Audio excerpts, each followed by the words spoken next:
Bismillahirrahmanirrahim. Assalamualaikum warahmatullahi wabarakatuh. Sobat Ruhid Muslim Story yang dimuliakan Allah, semoga kita selalu dalam keadaan sehat walafiat. Amin ya rabbal alamin. Pada masa kekuasaan Khalifah Umar bin Abdul Aziz antara tahun 717 hingga 720 Masehi, ketika itu terjadi penyerangan dan perebutan daerah kekuasaan di daerah Samroh yang saat ini adalah Rusia, yang dipimpin oleh seorang panglima perang muslim yang terkenal, yaitu Qutaibah bin Muslim. Wilayah Samroh ini saat itu adalah wilayah yang sangat strategis, karena kalau wilayah ini bisa ditaklukkan oleh kaum muslimin, maka wilayah lainnya pun ikut takluk. Kalau berdasarkan gambaran ini, Qutaibah bin Muslim berniat untuk merebut wilayah Samroh. Maka ia berjihad, kemudian setelah sholat subuh dengan tiba-tiba langsung menyerang wilayah Samroh. Masyarakat Samroh pun terkejut karena diserang mendadak dan kurang persiapan. Maka takluklah wilayah Samroh ini di tangan Qutaibah bin Muslim dan diikuti dengan wilayah-wilayah sekitar Samroh.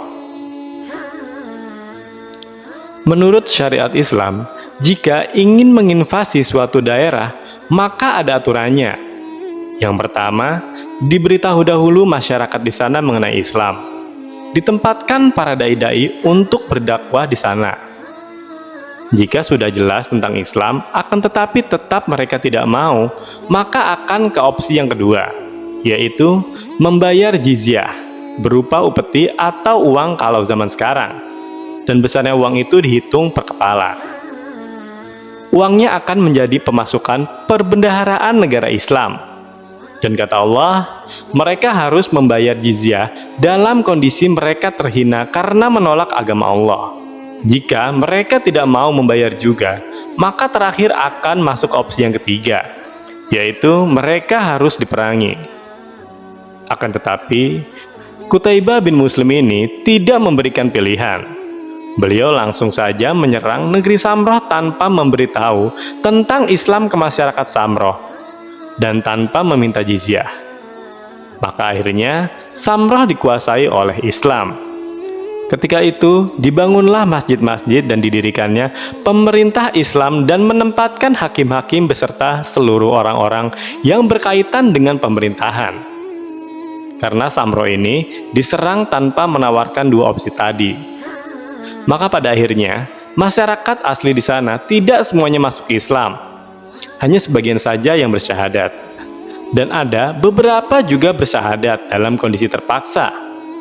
Dan memang Samroh ini banyak didiami oleh kaum-kaum yang menyembah berhala, dan tidak sedikit juga jumlahnya yang menjadi penyihir. Memang terkenal di daerah Samroh ini adalah daerah para penyihir hebat zaman itu. Karena penyerangan ini, akhirnya para tetua yang mayoritas adalah penyihir, mereka ini bermusyawarah untuk menyelesaikan masalah ketidakadilan yang dilakukan oleh Qutaibah bin Muslim.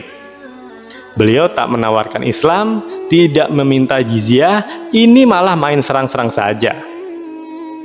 Hingga akhirnya mereka sepakat untuk mengirim seorang pemuda ke negeri Syam untuk bertemu dengan pemimpin Islam di sana yang bernama Umar bin Abdul Aziz. Karena Umar bin Abdul Aziz ini terkenal seorang raja yang sangat adil terhadap siapapun. Kalau kata dia salah, ya salah. Begitu juga sebaliknya. Pemuda satu ini dipilih karena ia fasih berbahasa Arab. Dan ia ditugaskan untuk menyampaikan pelanggaran dan ketidakadilan yang dibuat oleh Qutaibah bin Muslim.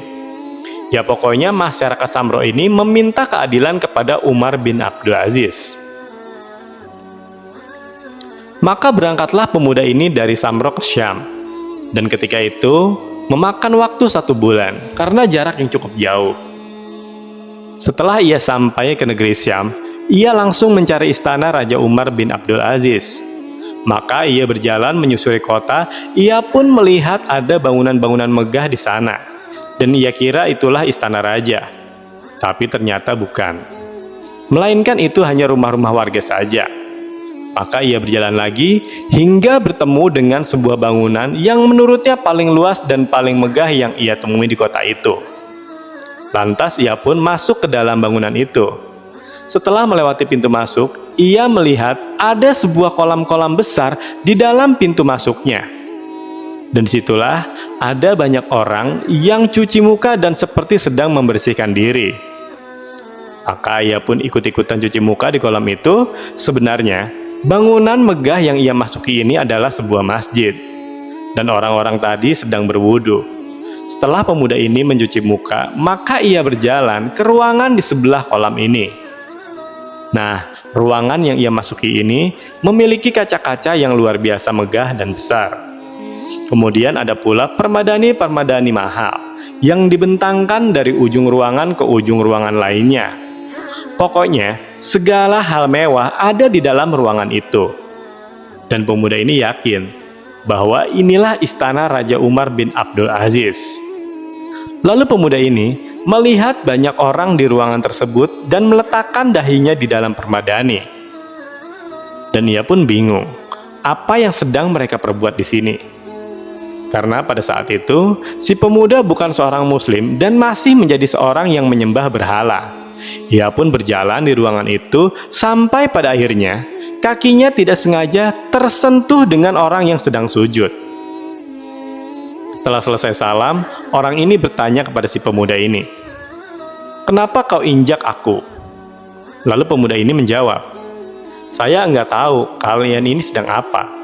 Terus dijawab lagi, "Ini masjid kami, kaum muslimin. Kami sedang sholat. Kamu ini siapa?" Dan pada akhirnya, pemuda ini bercerita tentang dari mana asalnya dan apa tujuannya datang ke negeri Syam ini. Dan ia juga bilang bahwa ia ini bukan muslim. Kemudian orang yang tidak sengaja terinjak tadi mendakwahi pemuda ini tentang Islam. Dan pada akhirnya, pemuda ini tertarik pada Islam dan ia mengucapkan syahadat. Maka ia pun menjadi seorang muslim. Lalu pemuda ini berkata, "Saya tetap akan menyampaikan amanah dari masyarakat Samro. Aku ingin bertemu dengan Khalifah Umar bin Abdul Aziz. Aku ingin meminta keadilan kepadanya." Maka diantarlah pemuda ini ke suatu tempat. Bisa dilihat di tempat tersebut ada sebuah rumah sederhana, kecil, terbuat dari tanah. Pintu rumahnya terbuka dan terlihat ada seorang ibu yang sedang membuat kue. Di depan rumahnya itu ada seorang laki-laki tua yang sedang menambal rumahnya yang bolong dengan segumpal tanah basah. Lalu ia berkata, "Kau lihat orang tua itu. Itulah Amirul Mukminin Khalifah Umar bin Abdul Aziz." Lalu si pemuda ini terkejut dan ia terheran-heran. Yang benar saja, seorang raja kaum muslim tidak tinggal di istana, melainkan di sebuah rumah kecil dari tanah liat. Lalu ia berkata lagi, "Kau tidak usah khawatir. Memang benar orang tua itu adalah Umar bin Abdul Aziz. Dan kau akan dapati keadilan yang seadil-adilnya dari beliau." Maka orang itu pun meninggalkan pemuda itu. Sobat-sobat seiman, ketika pemuda ini ingin mendekati orang tua itu, tiba-tiba ia melihat ada seorang anak yang datang sambil menangis. Kepalanya bocor dan berdarah. Dan berkata, "Ayah, ibu, kepala saya berdarah." Dan pemuda ini berpikir, sepertinya ini anaknya. Dan ia memperhatikan dari kejauhan.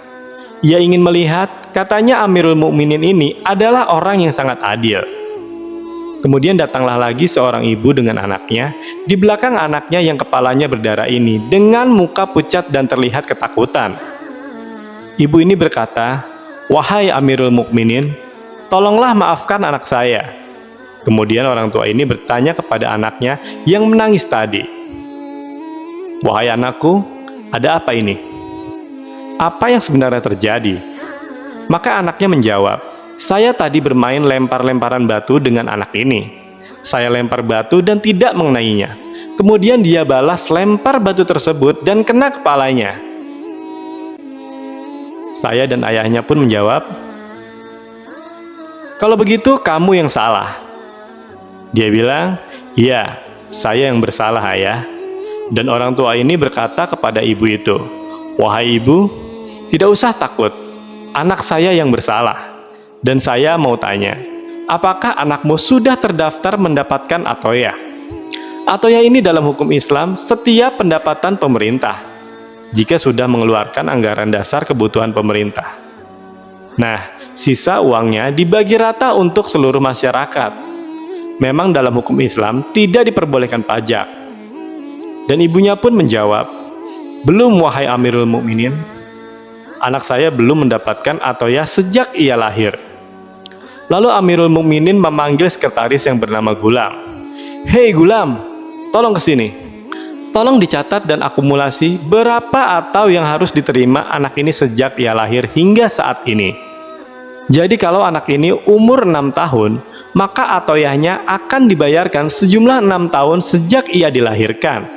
Dan kemudian, Gulam tolong informasikan di seluruh masyarakatku bahwa siapa saja yang belum mendapatkan atoyah boleh melapor dan mengambil jatah atoyahnya kapan saja ia mau."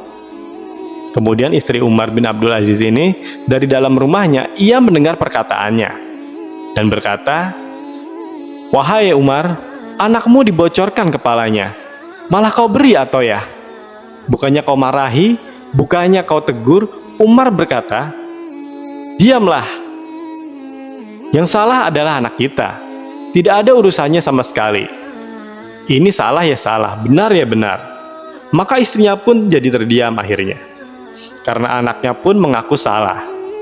Lalu si pemuda yang melihat dari kejauhan ini pun datang mendekati Umar bin Abdul Aziz. Dan ia langsung menyampaikan amanah dari masyarakat Samro. Ia melaporkan kepada Umar bin Abdul Aziz bahwa Qutaibah bin Muslim menyerang masyarakat Samro tanpa memberikan pilihan. Jadi masyarakat Samro tidak ditawari Islam, tidak diminta jizyah, ini malah langsung menyerang dengan pasukannya. Setelah mendengar hal ini, Umar pun berkata, "Memang sudah sampai kabar ini di telingaku, bahwa negeri Samro memang sudah ditaklukkan di tangan kaum muslimin. Dan atas izinku pula, kuletakkan hakim-hakim dari golongan muslim untuk menyelesaikan permasalahan masyarakat Samro. Sementara itu, memang salah dan melanggar syariat Islam. Bahwasanya Qutaibah bin Muslim ini langsung menyerang saja tanpa dengan pilihan. Dan baiklah, jadi apa yang kau mau anak muda?" Pemuda ini berkata, "Kami minta keadilan untuk masyarakat Samro, wahai Amirul Mukminin." Kemudian Umar bin Abdul Aziz mengambil sepucuk kertas dan menulis surat. Kemudian ia memberi stempel di surat tersebut. Dan surat itu diberikan kepada pemuda itu untuk diantarnya ke hakim dari golongan kaum muslim yang ada di Samro. Isi suratnya begini, dari Amirul Mukminin Umar bin Abdul Aziz kepada hakim Samro. "Selesaikan perkara penduduk Samro sesuai dengan syariat Islam." Pemuda ini pun terkaget. "Hanya ini saja wahai Amirul Mukminin?" "Ya, antarkan surat ini ke hakim yang sudah aku tunjuk di Samro, maka selesailah perkaramu." Sambil kebingungan, pemuda ini pun langsung ke Samro sambil membawa surat dari Amirul Mukminin. Setelah sebulan perjalanan, akhirnya pemuda ini sampai di Samro. Dan ia menyembunyikan keislamannya di depan masyarakat Samro dan di depan para penyihir yang memberi amanah ia untuk pergi menghadap Khalifah Umar bin Abdul Aziz. Lalu pemuda ini datang ke para penyihir dengan menunjukkan surat dari Amirul Mukminin. Kemudian pemuda ini pergi ke hakim yang ada di Samroh tersebut. Ia bilang kepada hakim itu, "Saya baru bertemu dengan Amirul Mukminin di negeri Syam dan melaporkan bahwa ada ketidakadilan di sini. Panglima perang kalian, Qutaibah bin Muslim, tidak menawarkan Islam dan jizyah, malahan langsung menyerang masyarakat Samro." Dan hakim ini berkata, "Mana buktinya kalau kamu habis bertemu dengan Amirul Mukminin?" Maka diberikanlah surat yang ia bawa tadi ke hakim. Hakim pun mulai membuka dan membaca surat yang sangat singkat tersebut. Dan ia percaya bahwa benar surat itu dari Amirul Mukminin karena ada stempelnya. "Baiklah, anggap saja perkara ini akan kami selesaikan," kata hakim tersebut. Maka dikumpulkanlah seluruh masyarakat Samro, termasuk para penyihir-penyihir tadi di sebuah masjid yang besar. Dan dipanggillah Qutaibah bin Muslim ini oleh sang hakim. Maka ia mulai masuk ke dalam persidangan. Ketika itu, masyarakat Samro yang belum masuk Islam dan para penyihir ketakutan karena melihat sosok Qutaibah bin Muslim ini. Lalu hakim mulai bertanya kepada Qutaibah bin Muslim, "Apakah benar kamu menyerang masyarakat Samro tanpa menawarkan Islam dan tanpa meminta jizyah? Dan kalau benar, apa alasanmu?" Dan Qutaibah pun menjawab, "Ya, benar. Aku tidak memberikan mereka pilihan dan langsung menyerang Samro. Alasannya, karena Samro ini wilayah yang sangat strategis. Bila berhasil ditaklukkan, maka wilayah lainnya mudah untuk kukuasai." "Baiklah, berarti kau yang salah, Qutaibah. Dan sekarang aku perintahkan seluruh masyarakat muslim, prajurit muslim, termasuk kau Qutaibah, untuk semuanya keluar dari Samro. Jadi kalian mulai lagi dari awal kalian datang. Dan kemudian tawarkanlah Islam kepada masyarakat Samro. Kemudian jika tidak mau, kalian minta jizyah. Dan kalau tidak mau juga, maka seranglah mereka." Dan pada akhirnya seluruh kaum muslimin keluar dari Samro. Setelah mendengar keputusan hakim ini, para penyihir dan pemuda tadi sempat tidak percaya. Masa iya hakim yang sudah tua ini bisa mengomandoi seluruh masyarakat muslim? Dan bahkan Samro yang sudah ditaklukkan mereka ini mau untuk keluar semua dari Samro dan mengulangi lagi menawarkan Islam. Logikanya tidaklah mungkin. Wilayah yang sudah ditaklukkan kemudian atas komando dari hakim tadi, mereka semua mau keluar. Tiba-tiba terdengar suara riuh di luar tempat peradilan. Terdengar seperti suara kuda dan orang-orang ramai-ramai yang sedang berjalan. Ketika mereka melihat, rupanya orang-orang dari kaum muslimin ketika itu berbondong-bondong keluar dari Samro. Mereka bawa kuda, unta, dan semua hewan ternaknya untuk meninggalkan Samro. Para penyihir pun terkejut. Ternyata mereka ini benar-benar mau keluar dari Samro. Dan begitu sulit dipercaya, kaum muslimin ini mau menuruti apa yang diperintahkan oleh hakim. Jadi seluruh orang, termasuk Qutaibah dan pasukannya berjalan menuju gerbang pintu masuk Samro. Dan pemuda yang menyembunyikan keislaman ini berkata kepada para penyihir, "Apakah kalian lihat bagaimana keadilan mereka?" Kemudian kata pemimpin para penyihir ini berkata, "Ini betul-betul belum pernah kulihat. Ada manusia yang seperti ini. Sudah menang, berkuasa, ini sekarang mau pada keluar. Dan mau tawarkan kembali tentang Islam dan jizyah." Anak muda ini pun berkata lagi, "Sesungguhnya saya waktu kalian utus ke sana, saya sudah masuk Islam. Karena saya kagum dengan agama mereka dan keadilan yang mereka buat.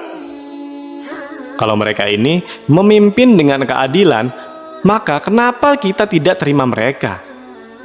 Setelah perkataan pemuda ini, maka akhirnya pada saat itu, seluruh penyihir ini syahadat dan semua masyarakat Samro masuk Islam.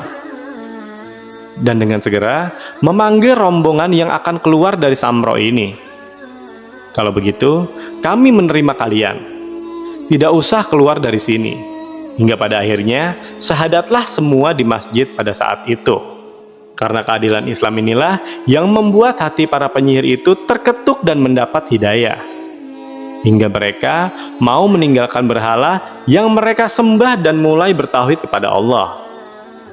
Pada akhirnya seluruh masyarakat Samro menjadi orang muslim karena peristiwa ini.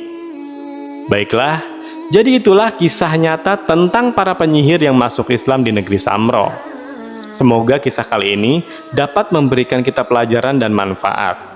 Sampai jumpa di kisah-kisah seru dan penuh makna selanjutnya. Saya akhiri. Wassalamualaikum warahmatullahi wabarakatuh.